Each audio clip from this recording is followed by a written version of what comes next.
Agora, a Bíblia lida e explicada com Alain Amorim. Para quem quer ouvir a Palavra de Deus de forma simples e compreensível. Olá, querido ouvinte, querida ouvinte. Estamos de volta com mais um programa, a Bíblia lida e explicada. Eu sou o pastor Alain Amorim. Nós continuamos o nosso estudo pelo Evangelho de Lucas, no capítulo 6, agora estudando o segundo trecho, a partir do verso 6 até o verso 11. Acompanhe comigo, então, a leitura da bendita Palavra de Deus. Sucedeu que, em outro sábado, entrou ele na sinagoga e ensinava. Ora, achava-se ali um homem cuja mão direita estava ressequida. Os escribas e os fariseus observavam-no, procurando ver se ele faria uma cura no sábado, a fim de acharem de que o acusar. Mas ele, conhecendo-lhes os pensamentos, disse ao homem da mão ressequida: levanta-te e vem para o meio. E ele, levantando-se, permaneceu de pé. Então disse Jesus a eles: que vos parece? É lícito no sábado fazer o bem ou o mal? Salvar a vida ou deixá-la perecer? E fitando todos ao redor, disse ao homem: estende a mão. Ele assim o fez e a mão lhe foi restaurada. Mas eles se encheram de furor e discutiam entre si quanto ao que fariam a Jesus. Jesus, mais uma vez, num dia de sábado, se coloca a questionar os valores e questionar a postura daqueles que estavam ali presentes na sinagoga. Jesus precisava denunciar, Jesus precisava chamar a atenção para o que os líderes judeus estavam fazendo do sábado.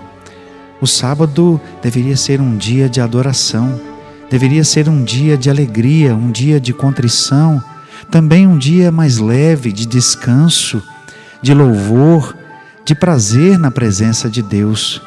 Mas os judeus, com as suas regras e com sua imposição, tornaram o sábado um dia pesado, pesaroso, um dia difícil, um dia em que tudo era proibido, um dia em que não havia alegria para se cumprir e para fazer as coisas, um dia em que quase tudo era feito simplesmente por obrigação, como uma regra que devia ser seguida.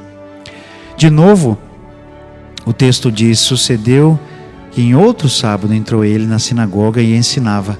Então, como era costume dos judeus reunirem-se na sinagoga e buscar ali o ensino da palavra de Deus, Jesus percebeu ali dentro a presença de um homem cuja mão direita estava ressequida. Talvez você tenha aí na sua versão um homem com a mão hidrópica ou um hidrópico. É um homem com a mão mirrada, com a mão retorcida, talvez, engenhada, de nascença, quem sabe. Mas o fato é que esse homem era um homem que tinha esse defeito, essa formação, essa má formação, talvez desde o seu nascimento. Mas veja só, Jesus estava ali com o coração cheio de compaixão, mas os escribas estavam com outras intenções.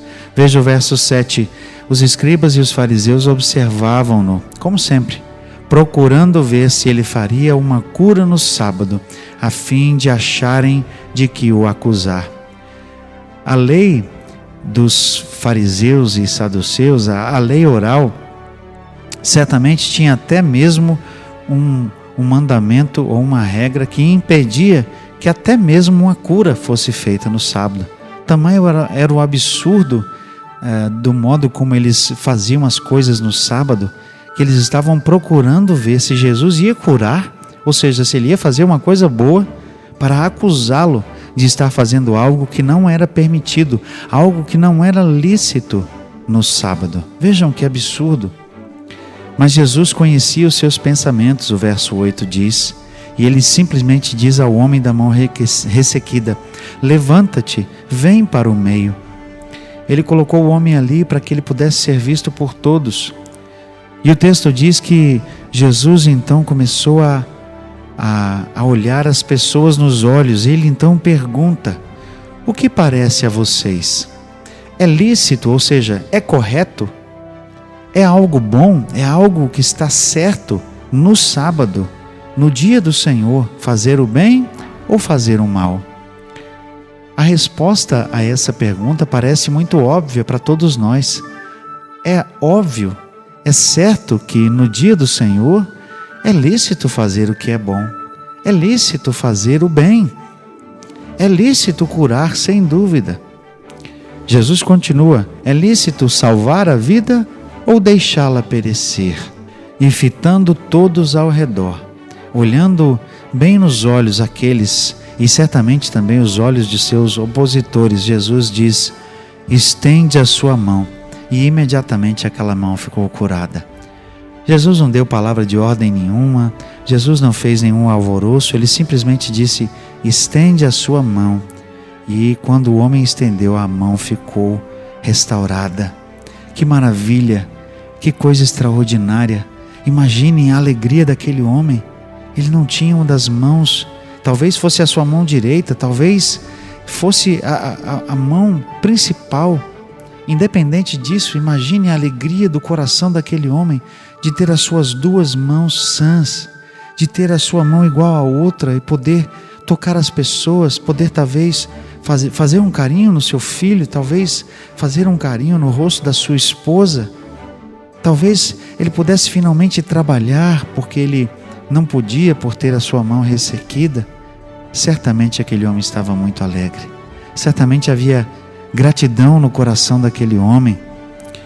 Mas veja que enquanto Jesus estava com o coração cheio de misericórdia, enquanto Jesus estava com o coração cheio de compaixão, enquanto certamente o coração daquele homem que fora curado estava cheio de gratidão, cheio de alegria, veja o contraste com os sacerdotes. Veja o contraste aqui em relação aos fariseus. Eles se encheram de furor, diz o verso 11, e discutiam entre si quanto ao que fariam a Jesus. A partir desse momento aqui, bem cedo no ministério de Jesus, aqueles que o